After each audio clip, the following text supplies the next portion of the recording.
We say that we have today with us Frederick Tsao, and the title of this conversation is going to be Consciousness Evolution, the Rise of the Wellbeing and Happiness Economy. This is, by the way, the title of his last book. He's also the author of the book Quantum Leadership, and also the co-author of the book The Rise of the Era of Wellbeing with Ervin Laszlo, which is also a very well-known reference in the world of consciousness and new paradigm. So it's a pleasure to have you here. And I just want to address how I met you. It was last year in Davos. I didn't know you. I mean, I wasn't aware about your work. So we were in this dinner in the SDG tent about SDGs, and he was giving a talk, and he started talking about consciousness.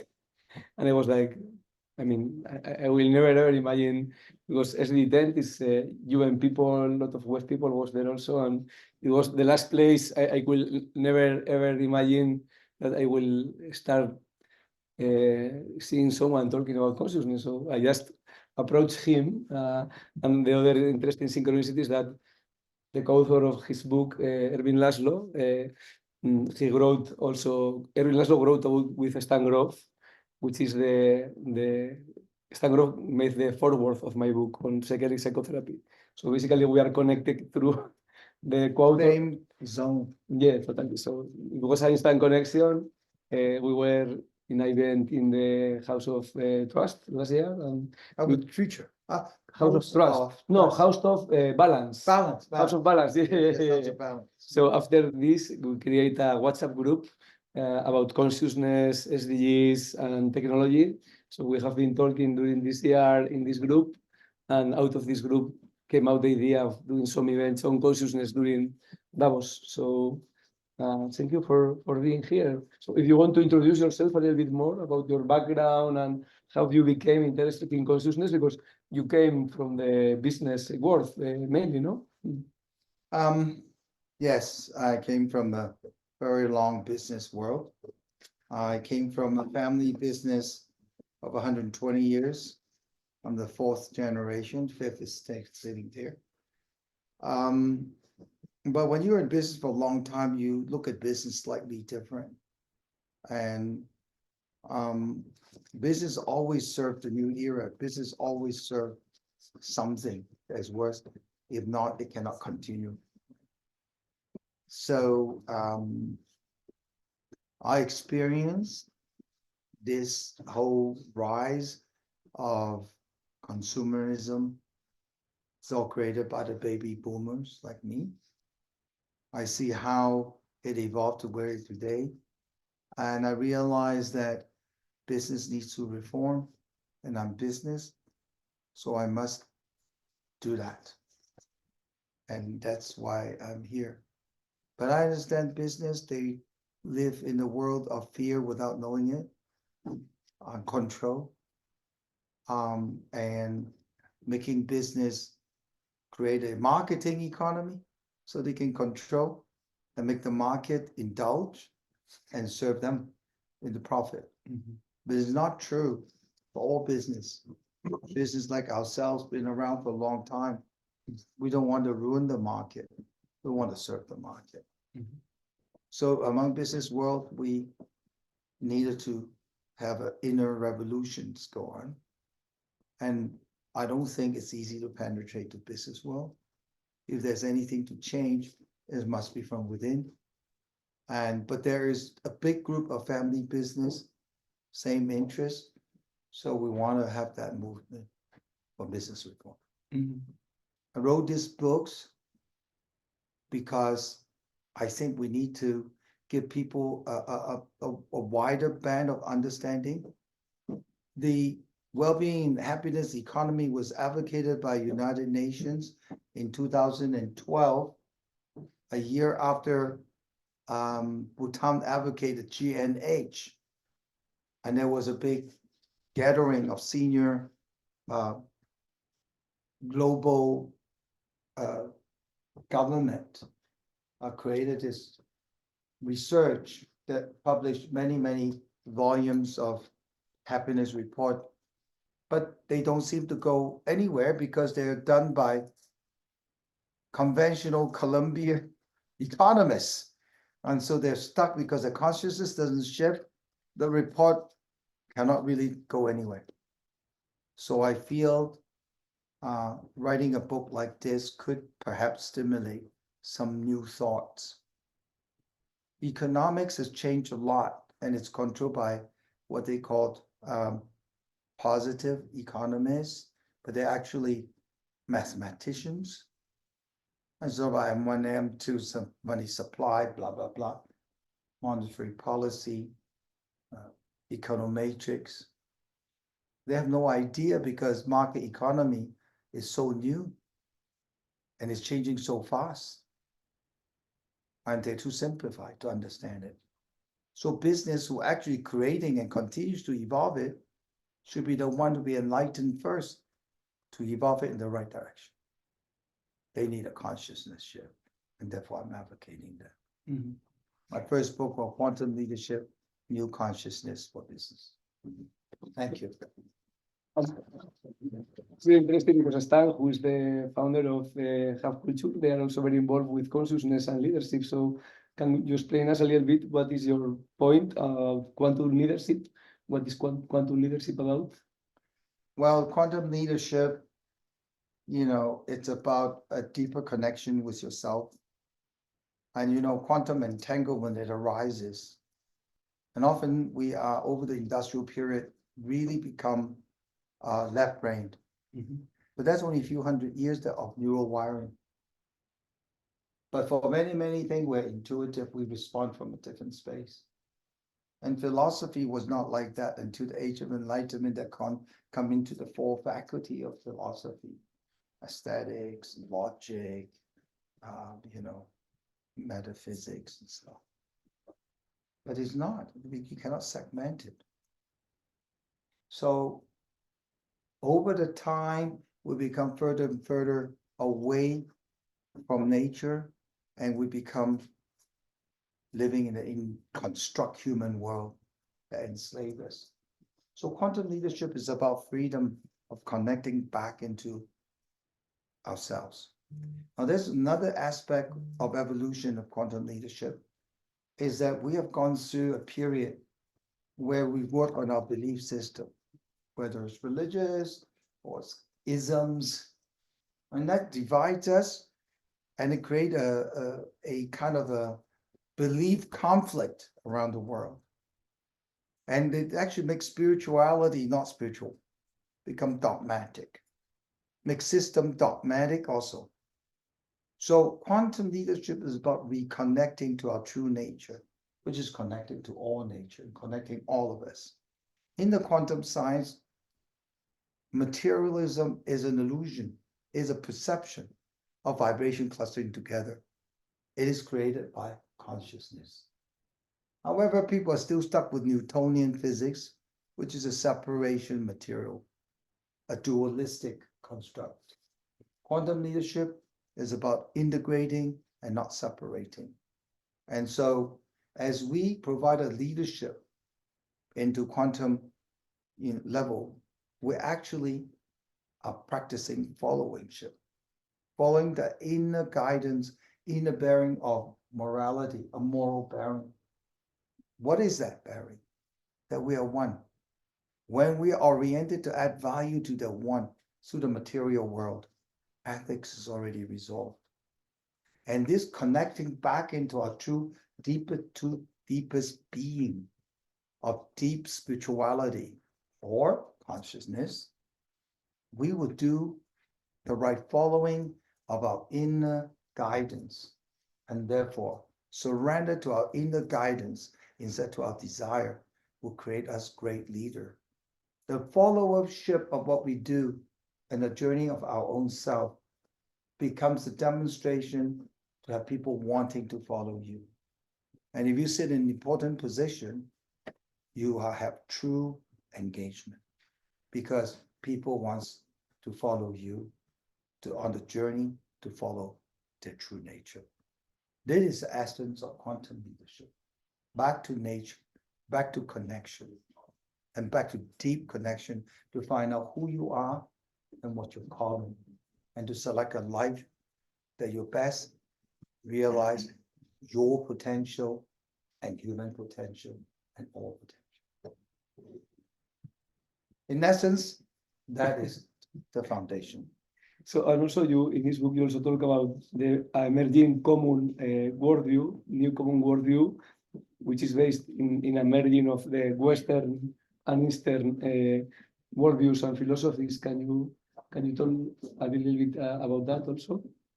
So generally speaking, what unites us is how we see things. How we see things inform how we think about it, feel about it, and therefore we choose and we act on it. And therefore, a belief system worldview is not. Our true world is our inner reality of the world. So there's always a gap between what you want to aspire to, be it a Christian or Islam or Buddhist religion or isms, capitalist or communist. And there is an ideology and you want to be there, but your inner reality is not there. And it is too superficial. But today, that is a real issue of separating us. Comes belief system, have separation and judgment. And that cannot integrate and unite. So we have to let go of those things and free ourselves to be much more abrasive, our mind to be free to accept and evolve faster. We are always evolving. That is just nature. That's the truth. However, human beings are most aware animal, most creative animal, can now be self-aware to be consciously evolving. And this conscious revolution is about bringing the collective into this new consciousness shift so we can find commonality. Let's think about language. Language is just shared experience. It unites us. So we must create a deepest shared experience that will unite us without belief system, but truly shared experience as humanity. And so the worldview first begin with an instigation, and then you observe through mindfulness. Is it true? As it become true, the instigation of that consciousness is externally stimulated or from learning, starts evolving yourself inside. So there's a process. Walking with two legs.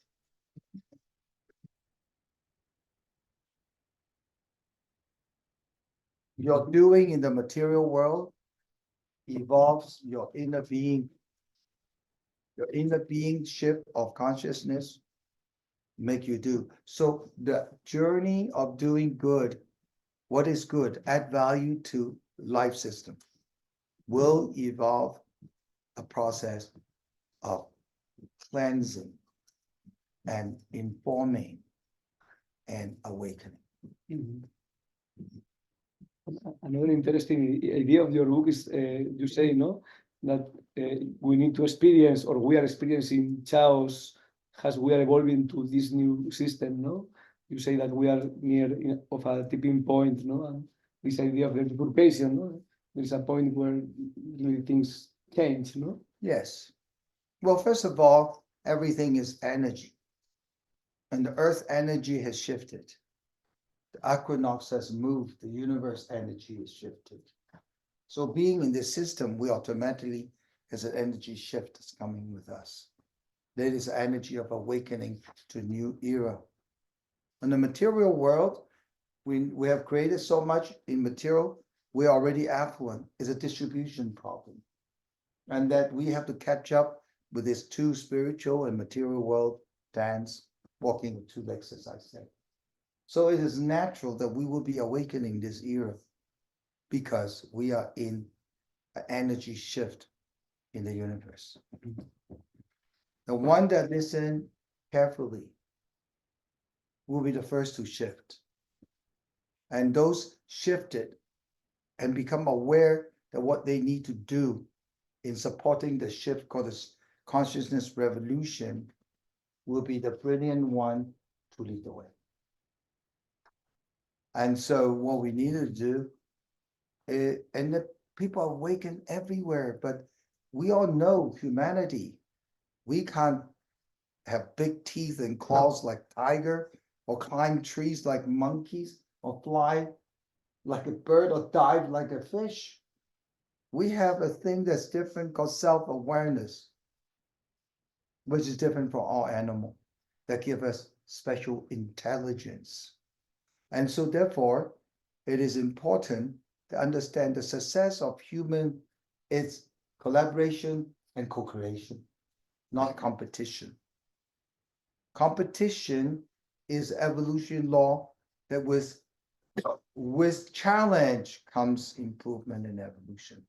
But our attitude towards competition was wrong. We are not evolving due to competition by being competition. Now, evolution biologists know evolution of the strongest of the fittest is a species who can collaborate with his environment in the evolutionary process. So we must awaken to what is success, what is competition, and what we should do, and what our attitude change, so we can bring about this consciousness revolution that brings us to the new era of well-being. I know there's a few people waiting. Can I just invite anybody outside to come and sit in? Yeah, yes, sure. Participating, a lot of people to show up now. Don't mind me sitting on the floor, but you can get cozy. It's our last moment in this Davos Hub, so this is our closing moment, so when everyone can go included. No, by the way, we are closing this space with you. So Yeah, you are a special guest. yeah, this is my last session in Davos too. So I'm going to ask you the question, but let's wait until they came. So Do you guys want to come in? Anyone else want to come in? Anyone else that I see from Okay. Okay. So how do you apply all these ideas to this idea of the new era of the well-being and happiness economy? How do you envision, or how can we apply all this to the well-being and happiness economy? Well, who's driving economy?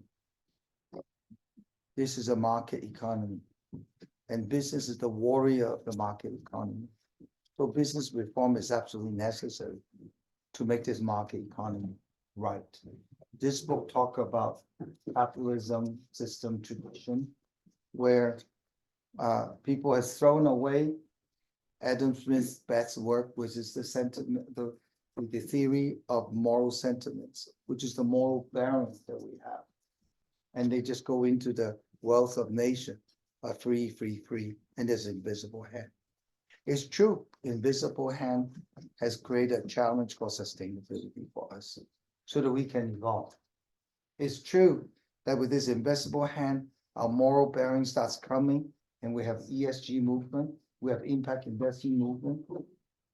But we can speed up this process now that we see, even the COVID is a sign of great challenge, allowing us to stay at home and reconsider our lives. So the invisible hand is helping us to evolve towards all these challenges. We see a chaotic world full of conflict, but actually, if you understand, it is because everything needs to break down before it's rebuilt. This transition is necessary. There is no chaos. Chaos is created in our mind because of our fear. Without fear, you look at nature, it's too hot, it rains. And the rain finish, sun rises. And then the cycle again. Sun too hot, rain falls. These are just cycles of reconstructions. The conflict is a breaking down process. What we see is a process of breaking down the old system, give way to rise to the new system, new consciousness. If the old system do not break, the new system have no space to be created. Mm. I hope that answered the question. Any Yeah, well, I'm gonna ask you last one, and then we can open the debate. Well, in fact, this idea of self-organization, no, the self-organizing systems, no, it comes a lot from Erwin Laszlo, also, no, like from chaos came self-organization, no. self-organizing system is one of our very high consciousness state. In the Chinese tradition, which is the I Ching, I don't know if you heard, Mhm. realities stand on three concepts in China: cosmos, universe, and life. In this case, particular human life. The heavenly I Ching is called Qian, which is the sun state, creativity. Inside, it talked about the many dragons without a head. A dragon is a celestial animal. So when we become enlightened, we automatically self-organize. Unfortunately, we haven't been enlightened. If we allow it to be free movement and flow, it won't. It will create it and diminish by our selfishness and fight. It will not naturally be adding the value of the whole life and become enlightened to do the right thing. So it's like musician, if they don't understand the rhythm, the rules, they can't jam. They become noise. So until you're enlightened to music, notes, and principle that guides it, then you can jam and create music. Otherwise, it'll be noise. So I think this is a process of enlightenment to the new era, preparing for more and more self-organizing systems. Mhm. Because what is the operating system that allow us to be self-organized? It is nature itself. Look up nature. It does it automatically. The bees, the birds, the tree. And human beings are grandizing themselves as we're very important. No human, still nature. But no pile of shit, big problem. The whole ecosystem is disturbed. So we have to understand nature is the operating system of self-organizing system. Mhm. When we can find our nature, we automatically, naturally self-organize. Mhm.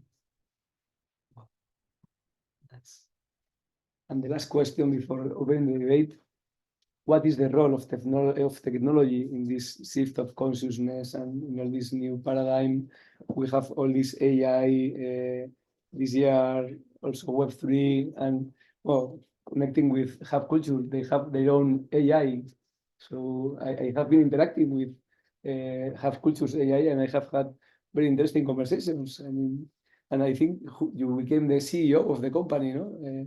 Your AI, no? It's not the CEO, but it was the first AI I put into a university faculty last year in Okay. Davos. And this week it went through a major evolution. But it was part of the CEO, like It's on our the board. direction in the board, no, of Yeah. directors. Yeah. So it's the first AI I put into a board of directors. Okay. So it's the deciding vote on our board. Okay. So what do you think of all these ideas, no? These new ideas coming, no? Like adding AI, adding Web3, adding technologies in terms of being able to reach this well-being and happiness paradigm and economy. Well, our creation is an extension of our consciousness. And technology are created as an enabler.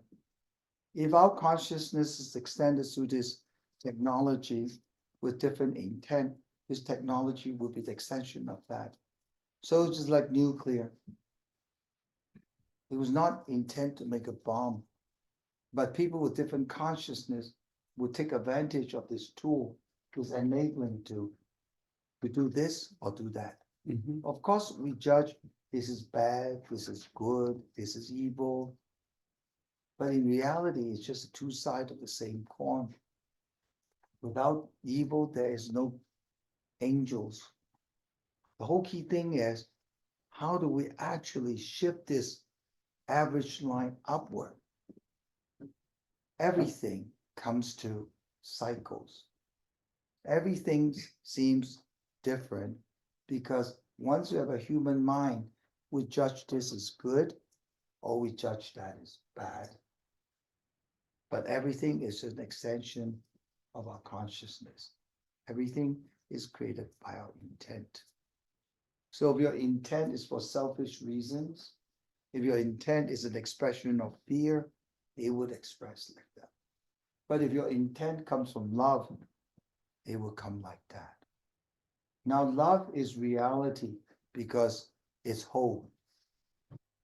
In reality, there's no separation.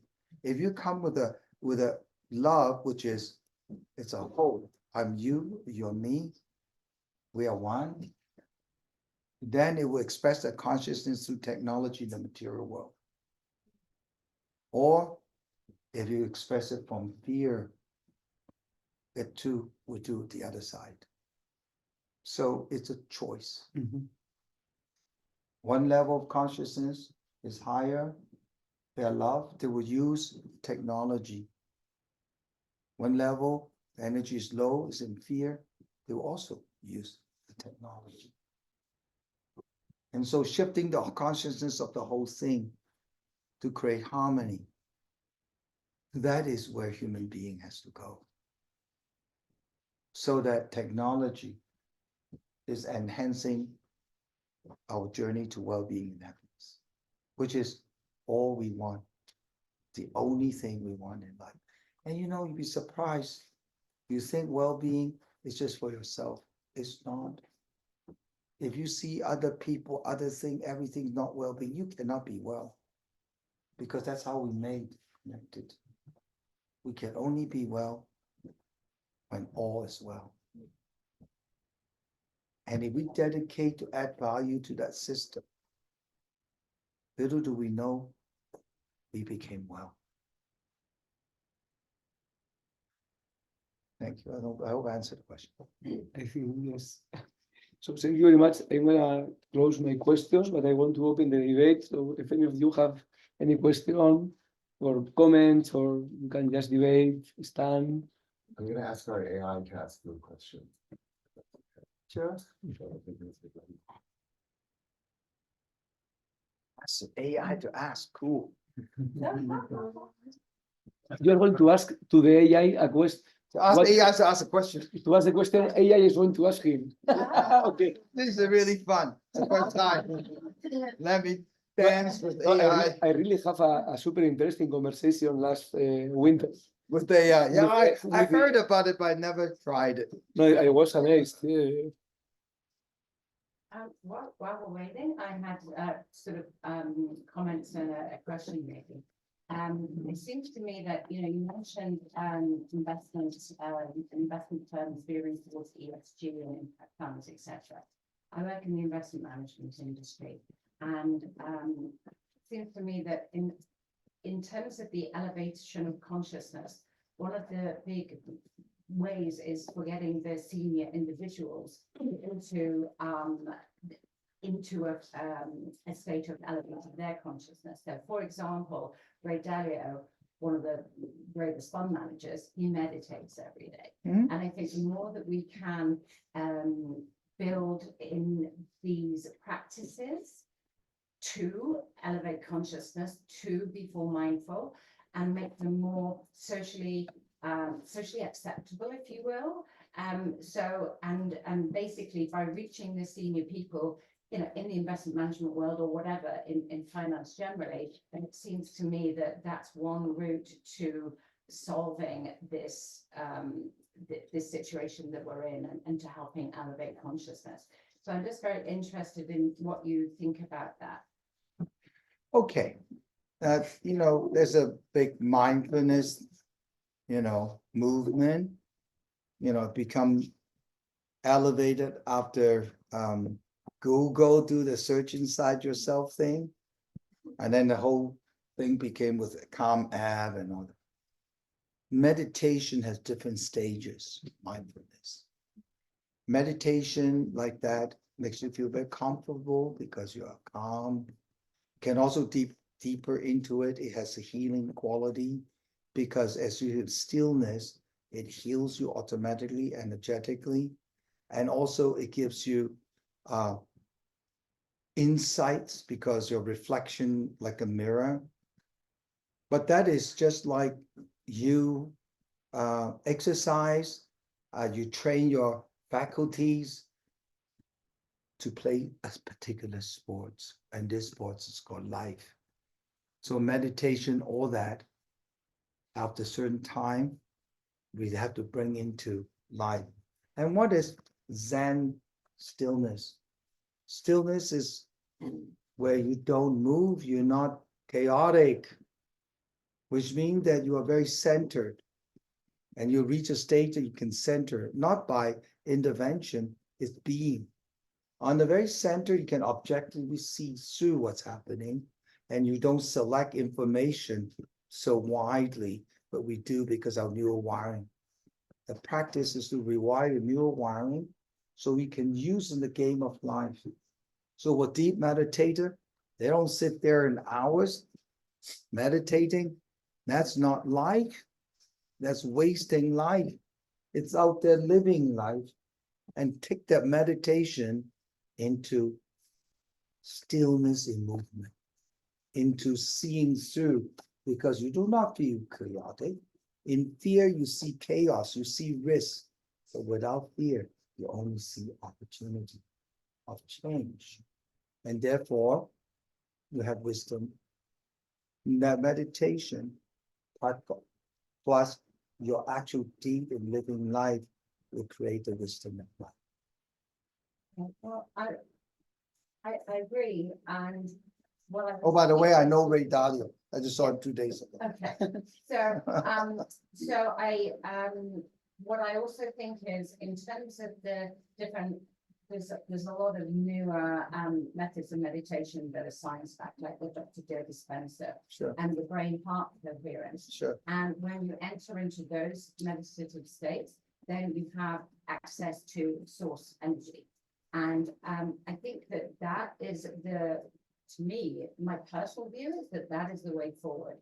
That is the way forward to progress in terms of the financial community. And I'm very disturbed to hear that there's AI appointed to a board. I'm a professional independent director. So and the reason is that one of the things that I'm involved in is pushing for board diversity, and particularly to have gender diversity, and more traditionally the qualities that women bring to a mixed table that therefore bring out within all human beings. And those qualities of empathy and compassion are very needed in this world. And Half our board is women. sorry, Half our board is women. that's great.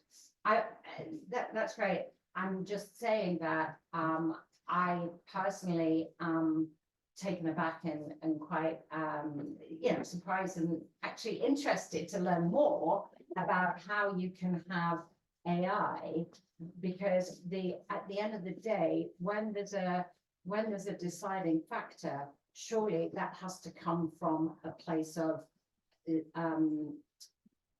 heart space, the compassion, the gratitude, if it's going to split the tip of balance. I suppose, have you heard of the biology of beliefs? Biology of belief. Candace Pert is the author. So your genetic response depending on your belief system. And therefore, I already said the belief system is something we need to work on to free ourselves. The political correctness, actually, the movement, if you look at it, especially from America, is a movement that become more and more divisive. It's like playing golf, right? Anybody play golf here? The more you say there's water, avoid it, the more you get in. Because your mind doesn't go yes or no. You think, I go. So the more you focus, I have to be not politically correct, then actually the political correctness become real.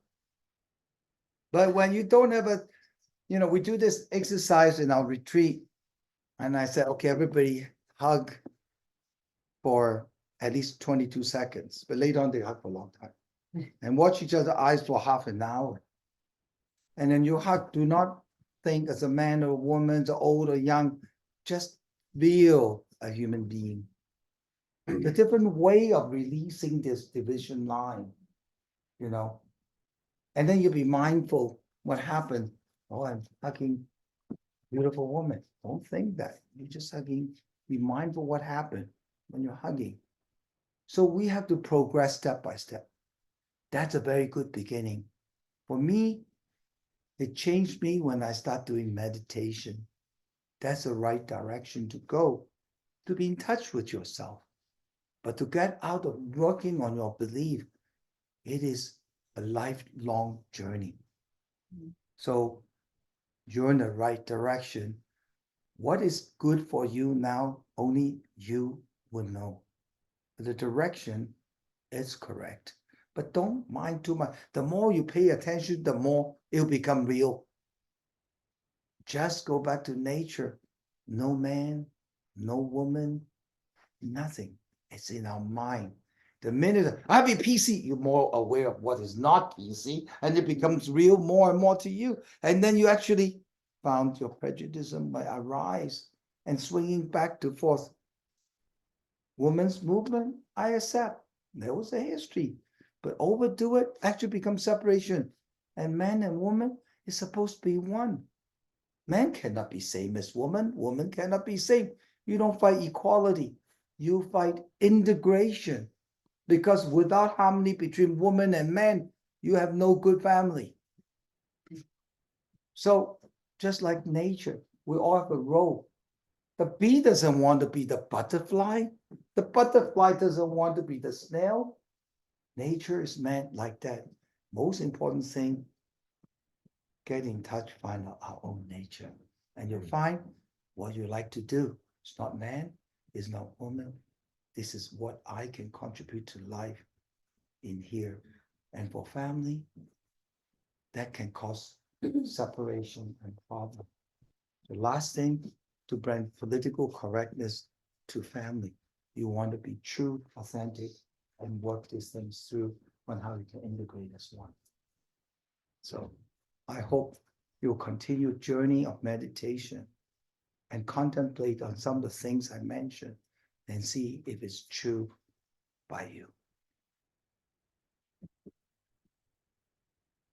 I want to address a last idea, but we can continue with the debate. So in fact, it's interesting that this is the book I was explaining, The Consciousness Revolution, which is the title of this talk. But then I find out, I already knew it, this is the fourth industrial revolution book of the president and founder of WEF. And the last sentence of this book, can you read it for us, Stan? Yeah. So this is the last sentence of the president and founder of WEF, and he's talking about consciousness also. Yeah, and then I asked the question, Michelle, if you want to do it, I can ask. I said the fourth industrial revolution, which has been the major theme of the forum for several years now. We can go even further. I firmly believe that the new technology age, if shaped in a responsible and responsive way, could catalyze a new cultural renaissance that will enable us to feel part of something much larger than ourselves, a true global civilization. The fourth industrial revolution has the potential to robotize humanity and thus compromise our traditional sources of meaning, work, community, family, identity. Or we can use the fourth industrial revolution to lift humanity into a new collective and moral consciousness based on a shared sense of destiny. It is incumbent on all of us to make sure that the latter is what happens. And this is the president and founder of WEF. It's not Erwin Laszlo, it's not transpersonal psychology. It's been something that has been addressed. This book was written in 2016. So this debate has been, I don't know if you have been inside. They are talking about consciousness at some point, or Not only much, Klaus? not much. Not even him. Not even him. You Not know, much, how much, like 1% of the time. well, I was in this big meeting on called Gaia Agora, accelerating the transition. And of course, the major players are there, Al Gore, John Kelly, Ray Dalio, Minister of Environment of Brazil, and many other nonprofit big institutions. We talked, and I commented. I said, you're all talking about building the car, very sophisticated car. And we spend a lot of time talking about the fuel, about financing, how to use the philanthropy money, which is a little bit less than $1 trillion. That's just a drop in the ocean. To use that money into de-risking the money so that the other money can flow. But I said, nobody talk about the driver. You're talking a system of a car and the fuel, but you want to accelerate transition, you have to talk about the driver. The driver in the car has to be one before you have Formula One. And this driver needs fuel too. You talk about this driver is a mind, body, spirit being. This driver is a product of consciousness and needs a fuel called love to produce a product called leadership.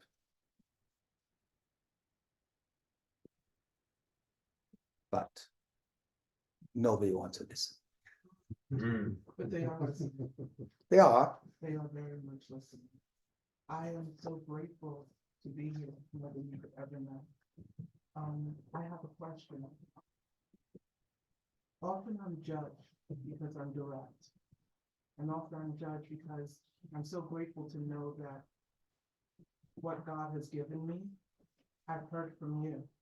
So I know that I'm on the right path. But often I'm judged because I am ahead of my time, and sometimes you have to learn how to be with that gift. And there are people who describe to be the same way, and sometimes they may have more money than I do, or more things than I do. I've never been this raw as I'm about to be right now. Please. And sometimes there are people that I know for years. If they know about something that was not great between me and another person before, they'll bring it up. They'll say things to me, or they'll be uncomfortable with me, okay? And they're looking through a lens from the past, or looking through the lens of what they want me to be, or where they want to fit me in. But that's not who I am. And you feel uncomfortable because you're sitting in that space. And you can, and for me, I have the great respect for those people, but they become uncomfortable because now they've gone from the mentor to now I'm on the same level with them. But I was always on that level. I just didn't know how to. I was, as a woman of color, it's hard. Not hard in terms of what you may think, not wearing it on our sleeve, but as people of colors, different shades in this room. The real deal is we don't speak about those things.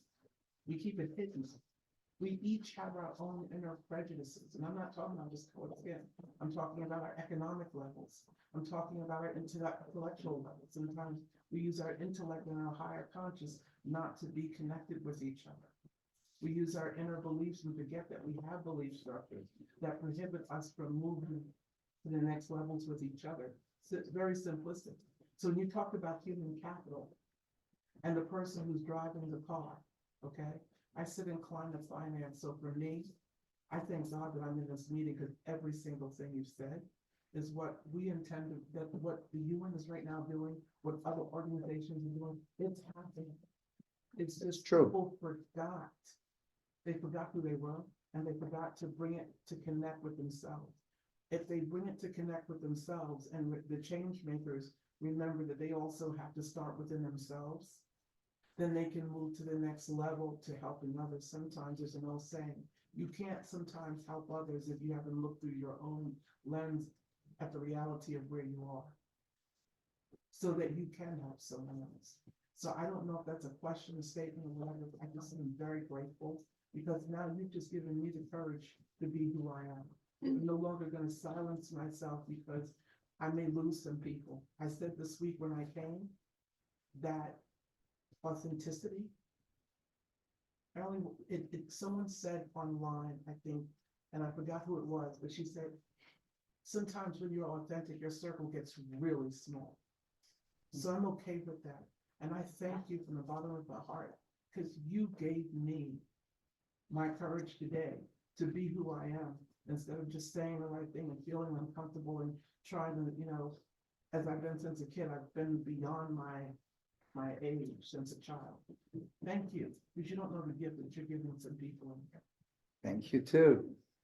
It's, in reality, we talk about consciousness, our energy communicate way before the words comes out. So as we cleanse ourselves and not to judge ourselves, when we see ourselves as being a being, a pure consciousness, we will free our energy to express and dance. There's a confidence that will come out with it that's infectious, that can heal people's prejudice as well. The rich is prejudiced against the poor is prejudiced against the rich, the colored people against the white people. Maybe I'm the middle, yellow, half color. It doesn't matter. In fact, our genetically of humans are so close. None of our primate is as close genetically as we are, but we want to find the difference. We don't want to find our commonality. That's why we are ignorant. It is a commonality that we should look for, not the difference. We always want to find different, the ego. I'm different from you. I'm special. No, I'm same as you. I'm as special as you in my way and in your way. And together we make a special human being. Don't forget that. It's togetherness we can create a future. So don't see yourself as black or white. I'm near tears because I'm thinking the words that you're about to say. And the name of our project is called the Together We Initiative. And I was upset because I got here late because of plane trouble. This was what I was supposed to be here for. And I'm just the gratitude has me beyond being able to express. I'm literally shaking because the gratitude has me beyond. Hallelujah. You just touch yourself. I want to ask one question. I'm really curious what the AI want to ask you. But just quick. From how many continents there is people in this 30 people group? I have at least 3 or 4, I know, because Europe, yes, Europe, Australia. North America, Latin America, Australia, Asia, Africa, US, I'm sorry. US. So we have 5 continents. Caribbean. We have 5 continents. So it's pretty diverse for being 30 people in the room, no? Yeah, I guess this is one of the good things about web. So far, so good. it's true, but except for your accent, we're the same. What says the AI? What's the AI want to ask? So, I said I'm sitting with Frederick Tsao in Davos, a consciousness expert. What question can you ask him about consciousness that I can ask for you? I will then tell you the answer. And he said, or they said, because they've identified their pronouns as they, them. A thought-provoking question you might ask Frederick about consciousness could be, in your view, how does our understanding of complex financial systems inform our understanding of consciousness, particularly in terms of structured decision-making and the emergence of collective behaviors? That's a technical question. Can you ask that again? I have to digest that question first. I was shocked. And I asked it a second question because that was so complex that I maybe. In your view, how does our understanding of complex financial systems inform our understanding of consciousness, particularly in terms of structured decision-making and the emergence of collective behaviors? Okay, I'm going to have an intuitive answer. Of course, everything is consciousness. Financial system is like our blood system. Without the blood flow, the body do not deliver exchanges. In the blood, the oxygen exchange, the nutrition exchange is a delivery system. Now, our blood can actually flow to every part to supply what we needed, whether it's oxygen or nutrition, or take away the toxin to somewhere else to process. So the system is very important. However, as we develop the system, we also have diseases that clogged up the system. So now they have side system. Finally, they have an inconsistent system and separation system and disconnected system. And then all of a sudden, you have a problem. Your leg does not get blood flow because it's all going to your arm.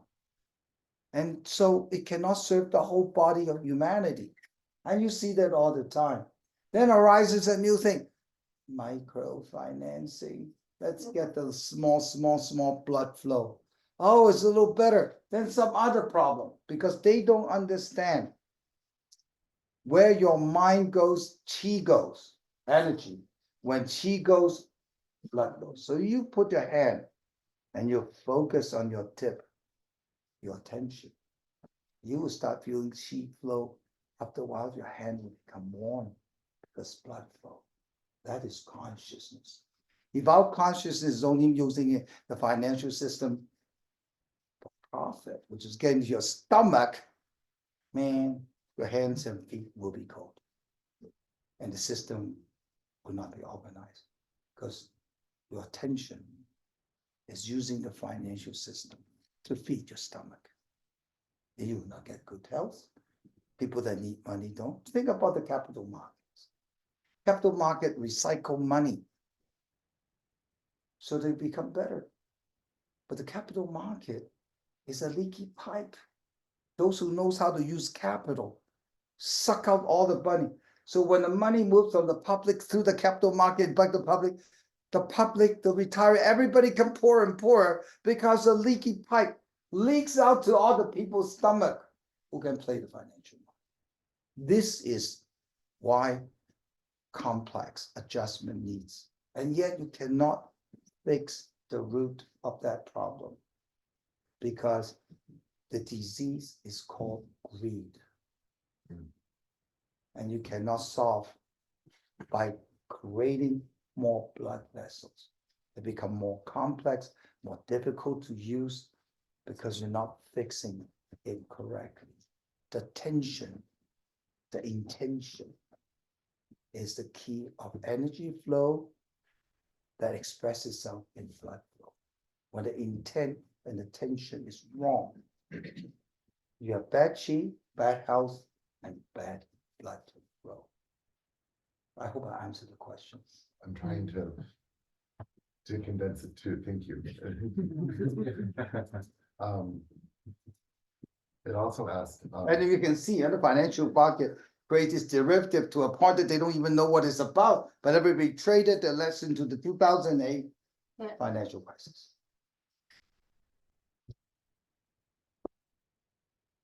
Do you have more questions or comments? Yes.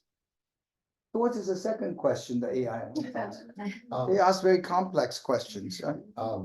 What was I the had response? I had to type in, I'll see what the response is. I had to type in that, so I lost it, but from memory, it basically said it wanted to know actually for the group, in your opinion, what is the single most important thing that a person can do to improve their consciousness?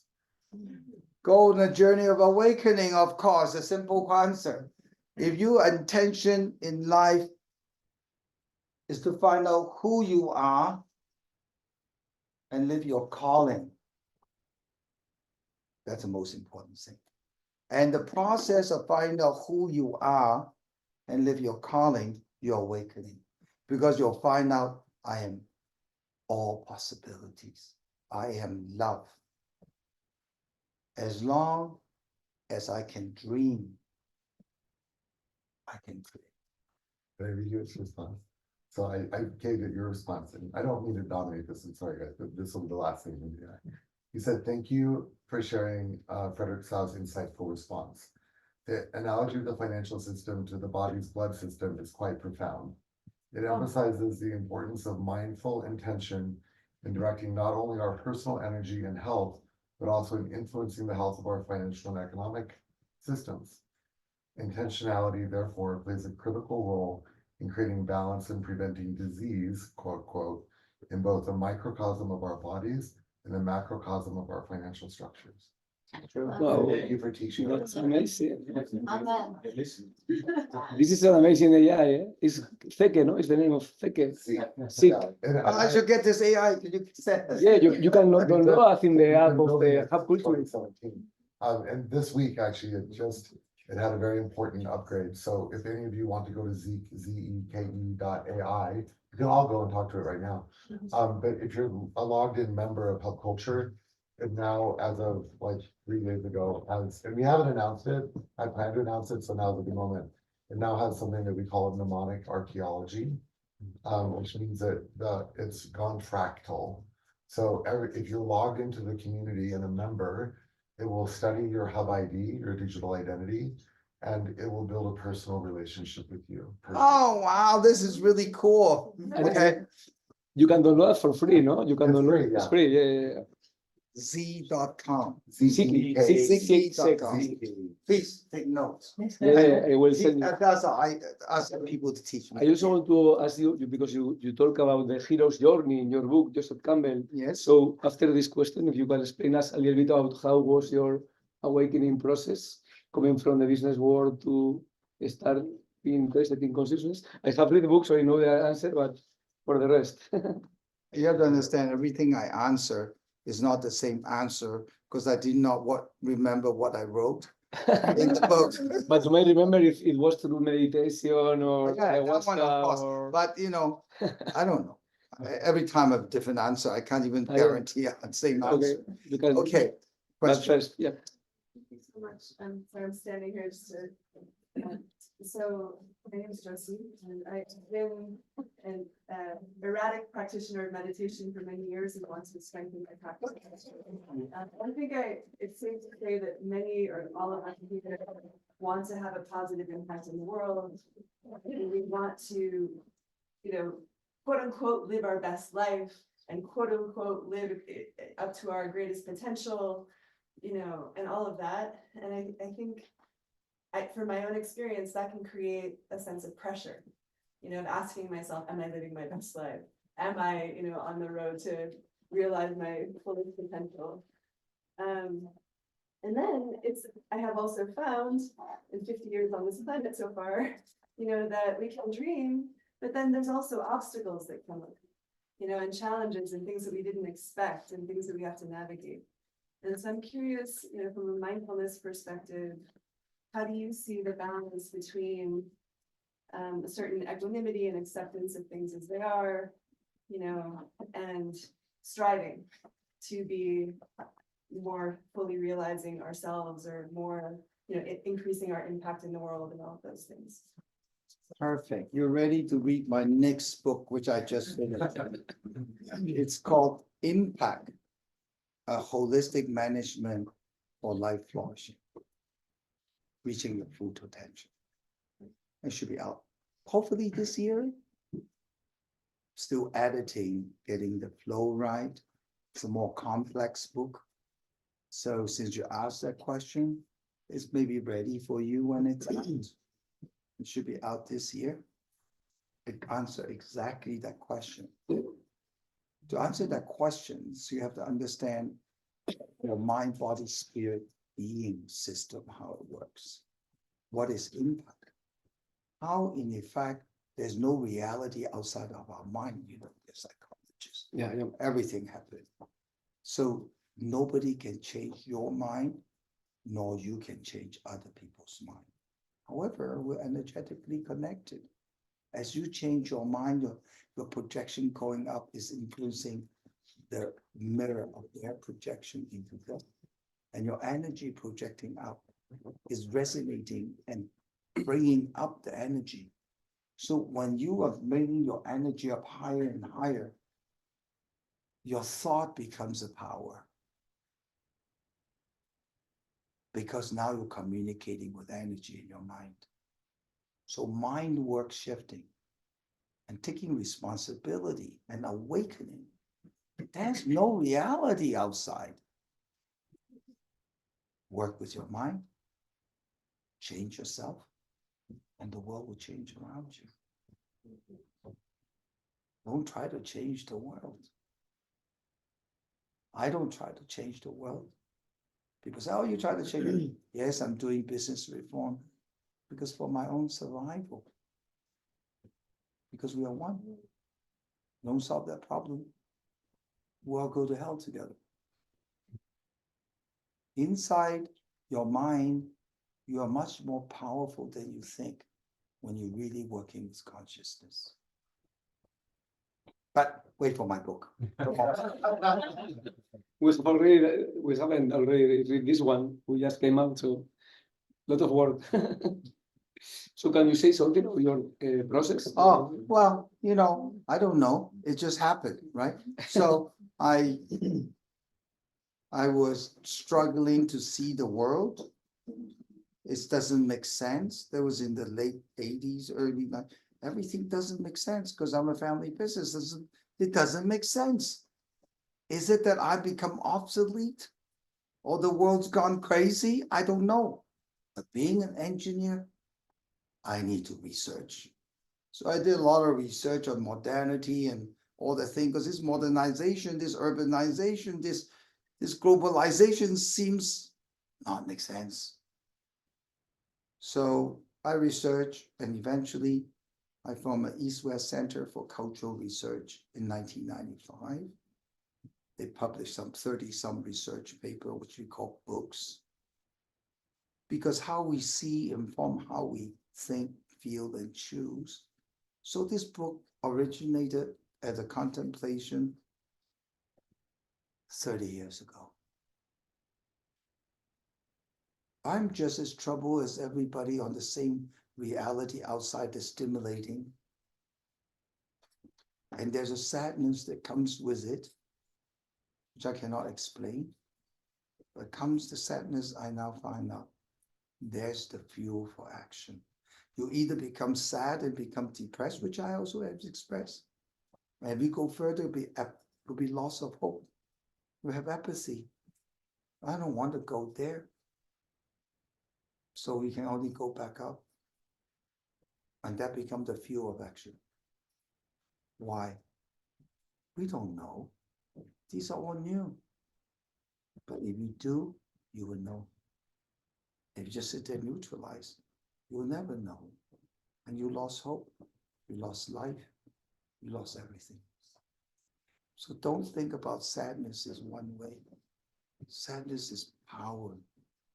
Because we are human.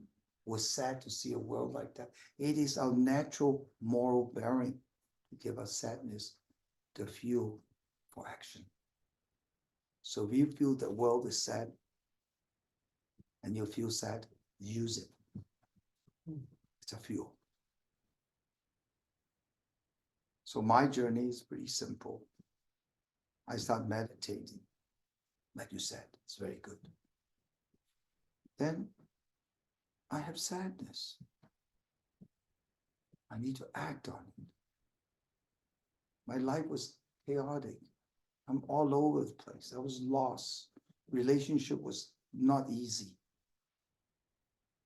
I go through the same as everybody goes through in this era, the breaking down of relationship. But as I grow older, I decided the solution is to act more. So it's not because I want to change the world. I want to heal my sadness. And this is the right way to do. Yesterday, what was it, Jane, Goodall make us make a vow during the gala dinner. And it becomes my starting statement on my speech. And she said, I can, I will, I must. And that echo, because that was what I went through. When you act, you have all these voices like, what's in it for me? This is not going to be possible. It's huge. Then I say, well, can I do this action? Yes, I can. The next thing, will I? But that's the next question of difficulty. Get rid of what's in it for me, because you have everything that's in it for you when you understand. And the next thing is, I must. That must give you the power of no way out. It is no way out to get determination to just only one way forward. And I found out that's a very good manipulation. Don't give yourself a way out and you will succeed. Because you either succeed or you die. So no way out, I must. And once you said, I must, you know what happened? People want to follow you. It's like a Forrest Trump. He was just jogging and running. And he ran for 3 years, right? And then a lot of people Forrest run Gump, with him, Forrest Gump, right? yeah. Forrest Gump, right? He must run. I will run. And everybody says, he's doing for so long, I will follow him. But of course, we're more than Forrest Gump. We must, for bigger reason, there's just an urge for running. So I hope I answer your question.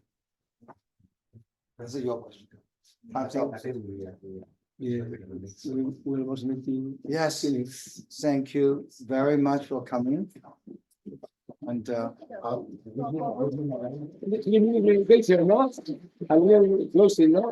you mind, so this is the last close, would you mind if we do an Om together to close the house? yeah, Can you leave the 2-minute yes. meditation? Come in, because this is, we opened with the cacao ceremony with Mother Ocean and 3 Oms to open on Sunday.